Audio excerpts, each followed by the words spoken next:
শাহানা, আজকে জিরো আওয়ারে আমরা এমন একটা গুরুত্বপূর্ণ ইস্যু সামনে নিয়ে আসবো, তার কারণ গত দুদিন ধরে গোটা বাংলা নয় দেশ জুড়ে যে আলোচনা চলছে, এ বাংলায় 2016 স্কুল সার্ভিস কমিশনের নিয়োগে 25,753 জনের চাকরি হারা হয়েছেন, তারা চাকরিচ্যুত হয়েছেন, চাকরি খোয়া গিয়েছে। কিন্তু তার পরিপ্রেক্ষিতে গত দুদিন ধরে যে আলোচনা চলছে যে বাংলার 342টি ব্লকে গড়ে 75 জন করে শিক্ষক শিক্ষিকা যাদের চাকরি হারা হয়েছেন, যারা তার পরিপ্রেক্ষিতে পঠন পাঠনে সংকট। কিন্তু সংকট আরো এক জায়গায়, শাহানা, কোথায়? একেবারেই তাই, শিওরের সংকট আমরা বলতে পারি। এবং হাইকোর্টের নির্দেশে আমরা জানি ইতিমধ্যে 25,753 জন তাদের চাকরি খুইয়েছেন। এই মুহূর্তে যেমন বিদ্যালয়ের সংকট তৈরি হয়েছে, তার পাশাপাশি ভোট কর্মীদের যোগান নিয়েও কিন্তু রীতিমতো সংকট তৈরি হয়েছে। আমরা জানি আগামীকাল থেকে দ্বিতীয় দফায় লোকসভা নির্বাচন এবং রাজ্যের 3টি লোকসভা কেন্দ্রে আগামীকাল নির্বাচন অনুষ্ঠিত হতে চলেছে। তার আগেই ভোট কর্মীদের যোগান নিয়ে কিন্তু একটা বলা যেতে পারে এই মুহূর্তে শিওরের সংকট পরিস্থিতি তৈরি হয়েছে। একেবারেই শাহানা, এবং নির্বাচন কমিশনের গাইডলাইন অনুযায়ী কোনো অস্থায়ী কর্মী তাদের ভোটের কাজে ব্যবহার করা যাবে না। তার পরিপ্রেক্ষিতে চুক্তিভিত্তিক কর্মী, অস্থায়ী কর্মী তাদের ভোটের কাজে ব্যবহার করা যাবে না। সুতরাং এই রাজ্যের লোকসভা নির্বাচনে 42টি আসনের মধ্যে মাত্র প্রথম দফায় 3টি আসনে লোকসভা নির্বাচন সম্পন্ন হয়েছে। এখনো 39টি আসনে ভোট গ্রহণ বাকি। আগামীকাল দার্জিলিং, বালুরঘাট এবং রায়গঞ্জে ভোট। তার আগে সব থেকে বড় সংকট তৈরি হলো ভোট কর্মী, presiding officer, first polling, second polling, third polling officer, এই সরকারি কর্মীদের নিয়েই বা সরকারি সাহায্যপ্রাপ্ত বিভিন্ন দপ্তরের কর্মীদের নিয়ে হয়। সেক্ষেত্রে এই 25,753 জন শিক্ষকের চাকরি বাতিল হওয়ায় ভোটের কাজ থেকেও তারা বাতিল হলেন, অর্থাৎ ভোটের কাজে অংশগ্রহণ করতে পারবেন না। বড় সংকট তৈরি হলো রাজ্যের নির্বাচন প্রক্রিয়ার মধ্যে এই 25,753 জন সরকারি কর্মীর চাকরি হারা হওয়ায়। শাহানা, একেবারেই তাই, এবং ইতিমধ্যেই কিন্তু জেলায় জেলায় প্রশাসনিক বৈঠক শুরু হয়েছে এমনটাই জানা যাচ্ছে। এবং এর পাশাপাশি র্যান্ডমাইজার পদ্ধতি, এই ঘাটতি মেটাতে সেই পদ্ধতিরও প্রয়োগ হতে পারে, সেই সম্ভাবনাও কিন্তু ইতিমধ্যেই তৈরি হয়েছে। অর্থাৎ সব মিলিয়ে আমরা বলতে পারি এই মুহূর্তে কিন্তু যেমন বিদ্যালয়ের পাশাপাশি অন্যান্য জায়গাতেও সমস্যা তৈরি হচ্ছে। বিভিন্ন বিদ্যালয়ের যারা শিক্ষক রয়েছেন তারা প্রশ্ন তুলেছেন, এবার কি বিদ্যালয়ে ছুটি হয়ে যাওয়ার পর তালা লাগানোর কাজটাও আমাদের করতে হবে, এরকম প্রশ্ন যেমন উঠছে, তেমনই ভোট গ্রহণ কেন্দ্রগুলিতে কারা ডিউটিতে থাকবেন, কারা কাজ করবেন, কারা ভোট কর্মী হবেন, অর্থাৎ সেখানেও কিন্তু একটা বিশাল ঘাটতি তৈরি হয়েছে একেবারে। এবং সব থেকে বড় কথা শাহানা, খুব গুরুত্বপূর্ণ একটা বিষয় আমরা দেখেছি যে নির্বাচনের ক্ষেত্রে যখন সরকারি দপ্তরের কর্মীদের কাছে নোটিশ আসে, চিঠি আসে যে ভোটের কাজে অংশগ্রহণ করতে হবে, এমনকি নির্বাচনে গণনার ক্ষেত্রেও তাদের কাছে আলাদাভাবে চিঠি আসে। এই চিঠি আসার পর মেডিকেল গ্রাউন্ড থেকে শুরু করে অন্যান্য নানা কারণে অনেকেই তা বাতিল করানোর একটা চেষ্টা করেন নির্দিষ্ট কারণ দেখিয়ে। কিন্তু এক্ষেত্রে দাঁড়িয়ে এবার সরকারি 25,753 জন কর্মী তাদের চাকরি বাতিল হলো আদালতের নির্দেশে। আর এই ভোট কর্মীর যে ঘাটতি, এ মিটবে কিভাবে, এ নিয়ে বড় সংকট তৈরি হয়েছে, শিওরের সংকট। তাই আজ জিরো আওয়ারে আপনাদের সামনে তুলে ধরবো বাস্তবিক রাজ্যের বিভিন্ন স্কুলে পঠন পাঠনে যেমন একটা সংকটের পরিস্থিতি তৈরি হতে পারে, যেমন মুর্শিদাবাদের অর্জুনপুরে একটি বিদ্যালয়তেই 36 জনের চাকরি বাতিল হয়েছে। কিন্তু রাজ্য জুড়ে এই লোকসভা নির্বাচনে ভোট কর্মীর সংকট তৈরি হতে পারে 25,753 জনের চাকরি বাতিল হওয়ায়। শাহানা, একেবারেই তাই, এবং সব মিলিয়ে কিন্তু একেবারে এই মুহূর্তে যে পরিস্থিতি তৈরি হয়েছে তাতে একটাই কথা এই পুরো পরিস্থিতিটাকে কেন্দ্র করে বলা প্রযোজ্য, সেক্ষেত্রে সেই কথাটা হলো শিওরের সংকট। এই কথাটাই কিন্তু এই মুহূর্তে সকলের মাথায় একেবারে। এবং শাহানা, আমরা প্রার্থীদের ক্ষেত্রে বলি যে নির্বাচনী বৈতরণী পার হবে কিভাবে। এবার নির্বাচন কমিশনের দিকেই সরাসরি এই পরিস্থিতি সামলানোর, মোকাবিলা করার জেলা শাসকদের সঙ্গে নিয়ে বৈঠক শুরু হয়ে গিয়েছে ইতিমধ্যেই। তার কারণ কিভাবে এই ভোট প্রক্রিয়ার বৈতরণী পার করা যাবে। আর এই খবরে শুরু থেকে পুঙ্খানুপুঙ্খ নজর রেখে আজ জিরো আওয়ারে আপনাদের সামনে তুলে ধরছেন চিফ রিপোর্টার সত্যজিৎ মুখোপাধ্যায়। অপর স্টুডিও থেকে সরাসরি রয়েছেন সত্যজিৎ। একেবারে এই দিকটা নির্দিষ্টভাবে কোনোভাবেই কারোর খুব বাড়তি নজর পড়েনি, যেটা সিএন সামনে তুলে ধরছে যে 25,753 জনের চাকরি হারা হওয়ায় হয়তো বিদ্যালয়ে পঠন পাঠনের পরিস্থিতি কি হবে তা নিয়ে উদ্বেগ ছিল। কিন্তু এই নির্বাচন প্রক্রিয়ার মধ্যে কাল রাত পেরোলেই দ্বিতীয় দফার ভোট, সেখানে এতজন ভোট কর্মীর বাতিল হওয়া। সত্যজিৎ, না, একদমই অভিক, এটা একদম নির্দিষ্টভাবে আমরা দর্শকদের জানতে চাইছি যে একটা তুমুল সংকট তৈরি হয়েছে। যদিও সংকটটা এই মুহূর্তে নির্বাচন কমিশনও সেই অর্থে তারা সামনে বিষয়টা নিয়ে কোনো রকম দাবি করেনি, কিন্তু যে তথ্য আমাদের কাছে আসছে যে যেদিন এই রায় ঘোষিত হয় সেদিন বিকেল থেকেই, অর্থাৎ সন্ধ্যের কিছু আগে থেকেই রাজ্য জুড়ে জেলায় জেলায় জেলা শাসকদের অফিসে তারা জরুরি ভিত্তিতে বৈঠকে বসেছিলেন।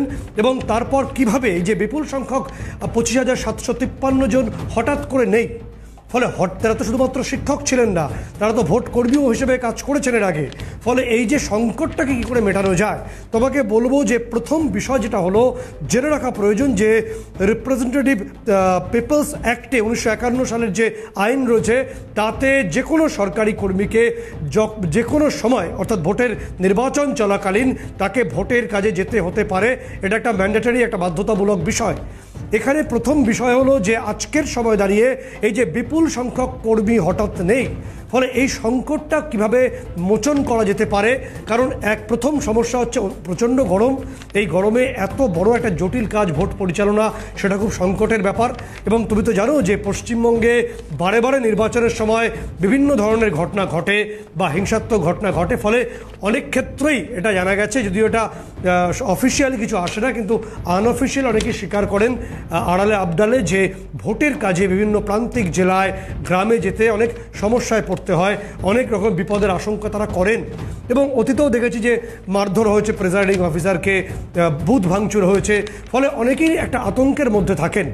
ফলে এরকম অবস্থায় যে ছবিটা প্রাসঙ্গিক অন্তত পশ্চিমবঙ্গ জুড়ে, যে অনেকেই বিভিন্নভাবে এই ভোটের ডিউটি এড়াতে চান বলে আমরা জানি। একেবারে সত্যি, এবং এড়াতে চান। এক্ষেত্রে এই সংকট কিভাবে এড়াবে কমিশন বোঝার চেষ্টা করব। খালেদ জামাল আমাদের সঙ্গে রয়েছেন এই খবর নিয়ে ফোনে। খালেদ, নির্বাচন কমিশনের যাবতীয় আপডেট প্রতি মুহূর্তে তুলে ধরেন। খালেদ, একটা বিষয় স্পষ্ট হবো, প্রিসাইডিং অফিসারের ক্ষেত্রে 3টে ট্রেনিং এবং তারপর নির্বাচন প্রক্রিয়া অংশগ্রহণ করা। First polling, second polling, third polling, তাদের 2টো করে ট্রেনিং হয়। এই 25,753 জনের মধ্যে একটা বড় অংশের এই ট্রেনিং সম্পন্ন হয়ে গিয়েছিল, তারপর তাদের চাকরি বাতিল হওয়ায় ভোটের কাজে অংশগ্রহণ করতে পারবেন না। সেক্ষেত্রে নতুন করে এই সংক্ষিপ্ত সময়ের মধ্যে ট্রেনিং দিয়ে ভোটের কাজে অংশগ্রহণ করানো কি ভাবছে কমিশন, কি পদক্ষেপ করছে? এই যে 25,753 যে সংখ্যাটা, সে সংখ্যা কিন্তু শুধুমাত্র যে একটাই দফায় তারা নিয়োগ ছিলেন সেটা নয়, বিভিন্ন দফায় ক্ষেত্রে, অর্থাৎ বাকি যে 6 দফা নির্বাচন বাকি আছে সেই ক্ষেত্রে কিন্তু সমস্ত নিয়োগ হয়েছে। তার কারণ এক জায়গা কোনো নিয়োগ হয়নি বা একটা স্পেসিফিক কোনো লোকসভা কেন্দ্রে হয়নি। সেই জায়গা থেকে কিন্তু নির্বাচন কমিশনের দাবি রয়েছে যে তাদের কাছে যে অতিরিক্ত রিজার্ভ থাকে, অর্থাৎ প্রত্যেকটা জেলায় তাদের 20 থেকে 25% ভোট কর্মী রিজার্ভ থাকে, এবং সেই রিজার্ভ দিয়ে কিন্তু তারা বিকল্প হিসাবে কিন্তু তাদেরকে সেখানে তারা নিয়োগ করবেন। অর্থাৎ তাদের কাছে যে বিকল্প রয়েছে, অর্থাৎ যে রিজার্ভ রয়েছে, সেখানে কিন্তু ভোট প্রক্রিয়া কোনো রকম বিঘ্নিত ঘটবে না বলে দাবি তারা করছেন।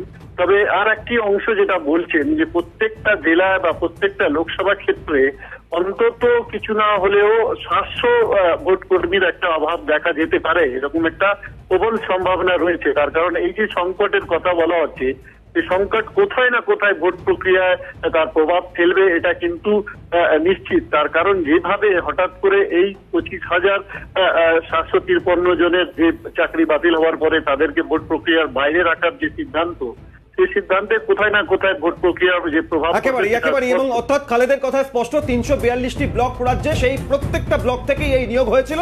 এবং এই ভোট কর্মী যে ঘাটতি হওয়ার আশঙ্কা, সেটা কমিশন মনে করছে যে বিভিন্ন ভাগে বিভক্ত, যেহেতু আশঙ্কা নেই। সত্যি তোমার প্রশ্ন সরাসরি খালেদকে। খালেদ, যে বিষয়টা তুমি বলছিলে গুরুত্বপূর্ণ বিষয়, তুমি এক্সামটেড ক্যান্ডিডেটস বা এক্সামটেড যারা ইতিমধ্যেই হয়েছেন তাদের কথা বলছিলে। এখানে যে বিষয়টা আসছে, তুমি যে পয়েন্টটা তুলে ধরছিলে যে রিজার্ভ যারা আছে তাদের ক্ষেত্রে সেই জেলায় বিভিন্ন জেলায় যারা রিজার্ভ রয়েছেন বিভিন্ন ডিপার্টমেন্টে, তাদের দিকেই হাত বাড়াতে হবে। ফলে এক্ষেত্রে যারা আপাত অব্যাহতি পেয়েছিলেন প্রথম দফায়, এই যে সংখ্যক শিক্ষক ছিলেন আগে, তারা থাকলে অব্যাহতি পেতেন। এবার কি তারা ডাক পেতে চলেছেন? সেই সম্ভাবনা তো তীব্র বলে শোনা যাচ্ছে। একেবারে সত্যজিৎ, তুমি ঠিকই বললে যে বিকল্প ব্যবস্থার যেভাবে গ্রহণ করছে তার মধ্যে কিন্তু আরেকটা অপশন এটাই রাখছে নির্বাচন কমিশন। যারা 2021-এর নির্বাচন পুরো করার পরে যারা বিদায় নিয়েছেন বা অবসর নিয়েছেন, এই ধরনের যারা সরকারি কর্মীরা রয়েছে তাদেরকে ব্যবহার করা যায় কিনা, এরকম একটা অপশন কিন্তু তারা খুব ওপেন রেখেছেন।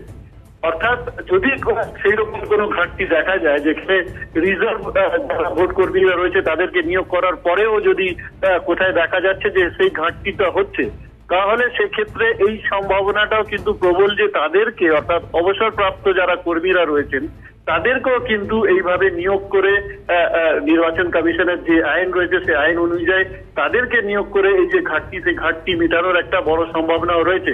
কিন্তু তবেও নির্বাচন কমিশন মনে করছেন এবং তাদের মনে হচ্ছে যে তাদের যে রিজার্ভের বিকল্প ব্যবস্থা রয়েছে ভোট কর্মীদের, সেটা দিয়েই তারা ভোট সামলাতে পারবেন। ঠিক, অনেক ধন্যবাদ। সঙ্গে ছিলেন প্রতিনিধি খালিদ জামাল। একটা বিষয় অভিক পরিষ্কারভাবে বলতে চাইছি যে এক্ষেত্রে যে ছবিটা তৈরি হতে চলেছে, যে ডিপার্টমেন্ট, বিভিন্ন সরকারি যে বিভাগগুলো আছে সেখানে যারা আপাতভাবে ডাক পাননি তারা এবার ডাক পেতে চলেছেন। কারা কারা ডাক পাবেন সেই সম্ভাবনা আমরা একের পর এক জানাতে থাকবো এই অনুষ্ঠানে। একেবারেই সত্যজিৎ, তুমি সঙ্গে থাকো। এই মুহূর্তে অধ্যাপক ঝন্টু বড়াইক রয়েছেন আমাদের সঙ্গে, এবং ঝন্টু বাবু আপনাকে স্বাগত ক্যালকাটা নিউজে। সত্যজিৎ, তোমার প্রশ্ন। ঝন্টু বড়াইক, স্বাগত আপনাকে। যে বিষয়টা জানা যাচ্ছে যে রাজ্য সরকারের 56টি দপ্তর আছে, তার মধ্যে হেলথ রয়েছে, তার মধ্যে এক্সাইজ রয়েছে, অনেকগুলো ডিপার্টমেন্ট, 56টি দপ্তর রয়েছে। এবং মূলত ভোট কর্মীদের যখন নিয়োগ করা হয়, অর্থাৎ এই ভোটের কাজে অ্যাপয়েন্টমেন্ট লেটার দেওয়া হয়, তখন র্যান্ডামাইজার পদ্ধতি প্রয়োগ করা হয়। অর্থাৎ যদি 700 সেখানে কর্মী থাকেন, 200 যদি প্রয়োজন হয়, তাহলে 1, 2, 3 এই 3 বার র্যান্ডামাইজার পদ্ধতি প্রয়োগ করেই এই 200 জনকে বেছে নেওয়া হয়। 25,753 জন নেই, আবারও এই পদ্ধতি প্রয়োগ করা হবে। কতটা সংকট মিটবে বলে আপনি মনে করেন? আমি প্রথমেই বলি যে দেখুন, নির্বাচন কমিশনের নিজস্ব কোনো স্থায়ী কর্মচারী নেই। তারা রাজ্যের বিভিন্ন দপ্তরের থেকে স্পেশাল আইনে তারা ডেপুটেশনে প্রয়োগ করেন। অর্থাৎ এই ডেপুটেশনে এই মুহূর্তে পশ্চিমবঙ্গের লাস্ট 13 বছরে তো বিভিন্ন দপ্তরের রিক্রুটমেন্ট কার্যত বন্ধ হয়েছে দুর্নীতিতে আচ্ছন্ন। তার একটা উজ্জ্বল উদাহরণ হচ্ছে 26,000+ যে টিচার রিক্রুটমেন্ট যারা এই মুহূর্তে স্যাক্ট হলেন, এই স্যাক্ট একটা বড় অংশ কিন্তু প্রিসাইডিং অফিসার। তাদের পে স্কেল, বেতন দেখানো হাই স্কুলের টিচারদের বিশেষ করে, তারা কিন্তু প্রিসাইডিং অফিসার, অর্থাৎ অনির্বাণ নির্বাচনটা একটা বুথে তারা একটা স্কিল। ফলে এই জায়গায় গিয়ে এই ঘাটতিটা এত কার্যত এরা স্যাক্ট করেছে বলে নির্বাচনে যেতে পারবে না। এবং অস্থায়ী যারা প্যারা টিচার দপ্তরের অস্থায়ী কন্ট্রাক্ট গিয়ে নির্বাচন কমিশন আইন মন্ত্রী তারাও দিতে পারে না।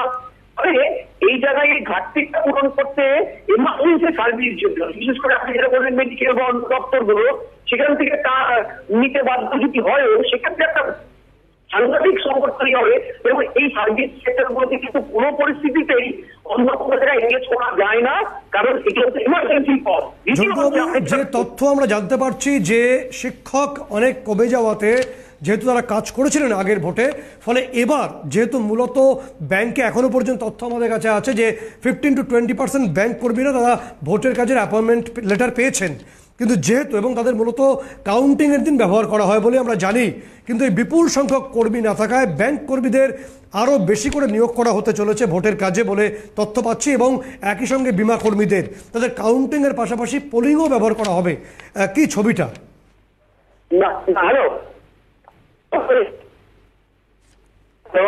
হ্যাঁ, আমি শুনতে পাচ্ছি। আপনি যে অবস্থান একটু পরিবর্তন করেন। এইবার আমি বলছি, দেখুন, ব্যাংক সার্ভিসটাও কিন্তু it's a part of emergency service.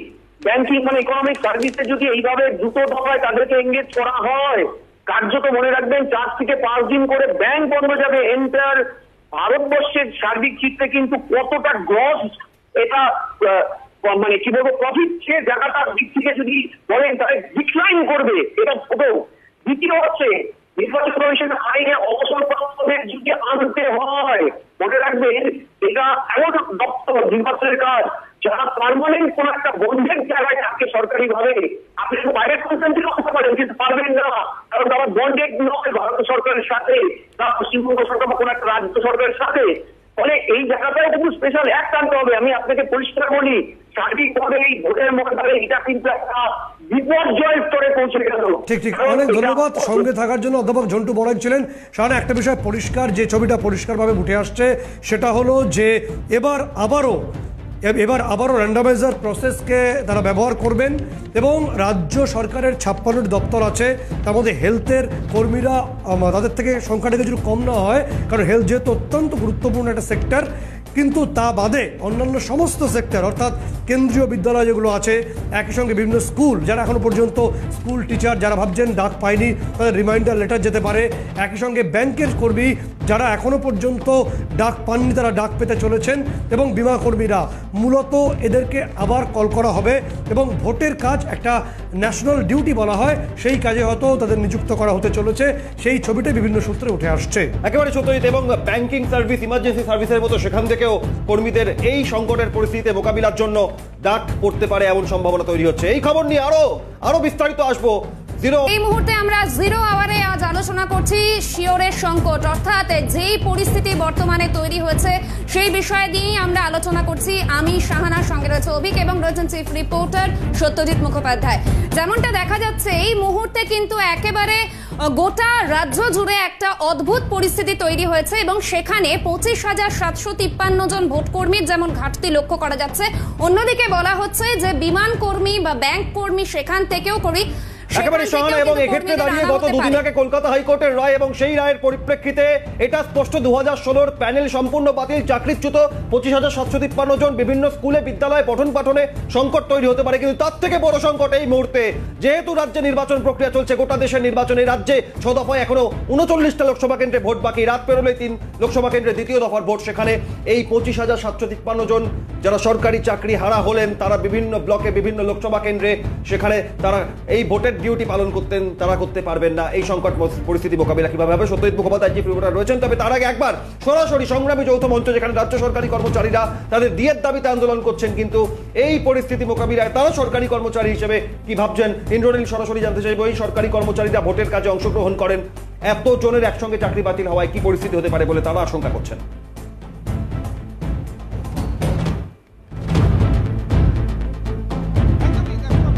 রয়েছে সংগ্রামী যৌথ মঞ্চের যে মঞ্চ, সেইখানে আমি একটু আগে প্রথমে তাদের সঙ্গে কথা বলে নিই। এই যে সংকট, এতজনের চাকরি বাতিল হওয়া, তারপরে এই ভোট কর্মী হিসেবেও তারা নিয়োগ ছিল, কিন্তু এবারে কিভাবে সামনে?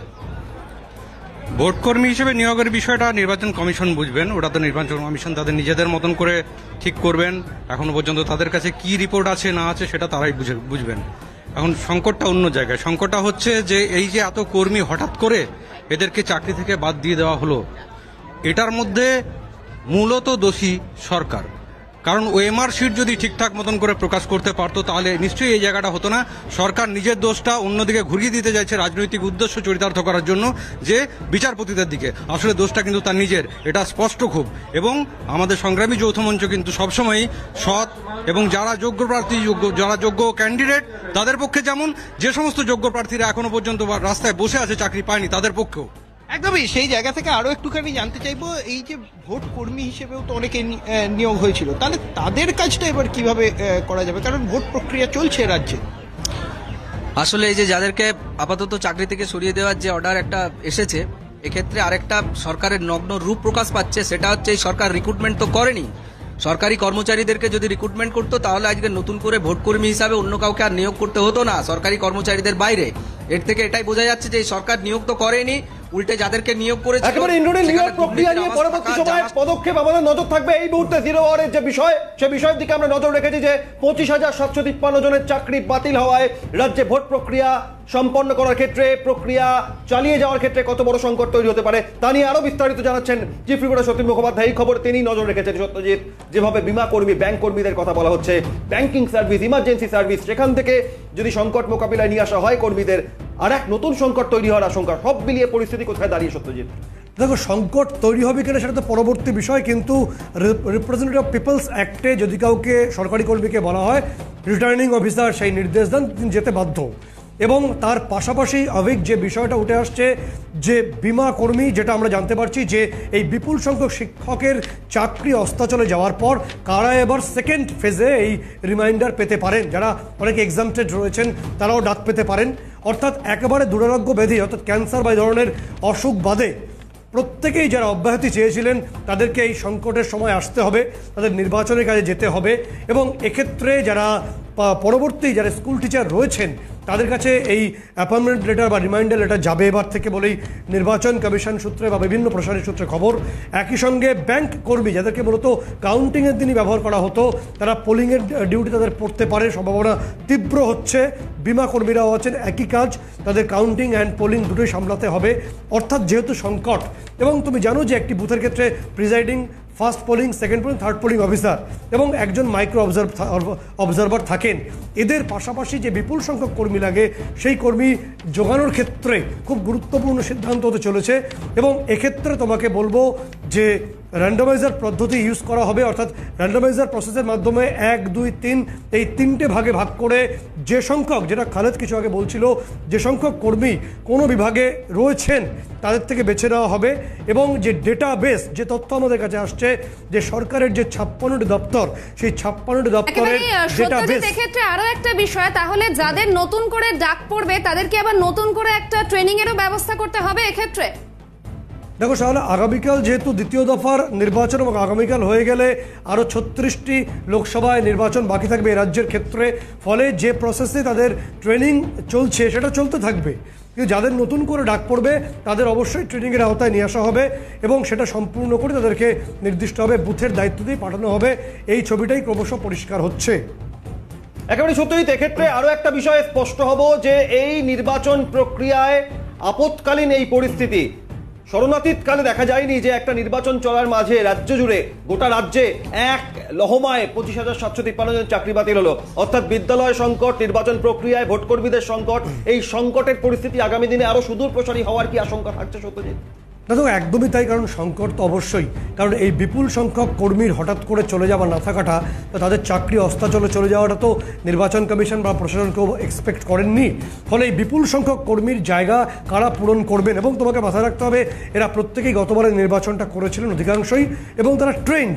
ফলে এই সময়টা প্রশিক্ষণ দিয়ে সংকট মোচন, যদিও নির্বাচন কমিশন বলছে রিজার্ভ, যেটা একটু আগে অধ্যাপক ঝন্টু বড়াইক বলেছেন, খালিদও বলেছে যে রিজার্ভ বলতে সেই সমস্ত বিভাগ যেখানে কর্মীরা এখনো ডাক পাননি তাদেরকে ডাকা হবে, তাদেরকে ভোটের কাজে নিয়োগ করা হবে। ফলে কারা ডাক পাচ্ছেন এই তথ্য আমরা আপাতভাবে দিয়েছি, ফলে তারাই ডাক পেতে চলেছেন দ্রুত। পরিস্থিতির দিকে আমরা নজর রাখবো।